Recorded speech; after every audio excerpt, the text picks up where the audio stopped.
Hello darling, I love you. I love you too, জান। আমি তোমার সাথে কালকে দেখা করতে চাই। হ্যাঁ, কালকে আমার সাথে দেখা করবা? কোথায়? সোনার বাংলা রেস্টুরেন্ট। ঠিক আছে, কাল বিকাল 3টের সময় চলে যাবো। ঠিক আছে, এখন রাখছি জান। হিপি ফুল রে, হিপি ফুল রে। টনি টনি, সেই মেয়েটা বাস নিয়ে দেখা হয়েছিল না, ওকে পটি ফেলেছি।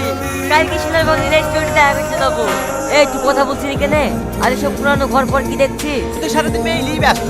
এই ঘরটা দেখ, এখানে যদি আমরা যেতে পারি না তাহলে আমরা বড় লোক হয়ে যাবো।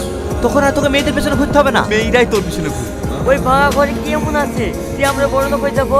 এটা হচ্ছে অনেক পুরনো এক জমিদার বাড়ি। এখানে মধ্যে গুপ্তধন আছে, যদি আমরা পেয়ে যাই তাহলে আমরা মালামাল হয়ে যাবো। মালামাল হবো না, আমাদের জীবনের বেহাল হয়ে যাবে। এই কথা বলছি কেন? আমিও শুনেছি যেখানে গুপ্তধন থাকে সেখানে জিন পটু থাকে, আর আমরা আনতে যাবো আমাদেরকে সারে ভাবছি। আর ওসব ভূত বলে কিছু হয় না রে, তোকে আমার সঙ্গে যেতে হবে। চলে রে লেগা। না বাপু, আমারও তো লোক নাই, পারলে তুই যা। হে বিশু, ওখানে হেভি সুন্দর সুন্দর মেয়ে আছে, তুই যাবি তো বল, তাহলে মনে খবরই চলে যাবো। হ্যাঁ তাই নাকি? ঠিক আছে ভাই, আমি যাবো, কাউকে নিয়ে যেতে হবে না। ঠিক আছে, রেডি হইলে। এই টনি, তুই এলাকায় মেয়ের গাদা একদম তো দেখতে পাচ্ছিস, সবই তো বন জঙ্গল। আর ঠিক দেখতে পাবি যত।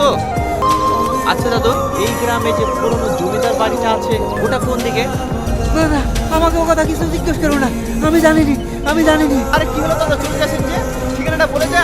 আমি কথা বলতে পারবো না, আমার ছোট ছেলে ওখানে কি মারা গেছে, আমি বলতে পারবো না, বলতে পারবো না। আমি ওখানে যাবো না, ওই দাদু দুটো ছেলে মরে গেছে। আমাকে তুই বাড়ি দিতে ভাই, বাড়ি দিত।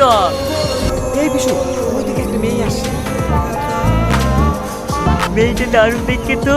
এই টনি, লাইন দিয়ে কইছে রে ভাই।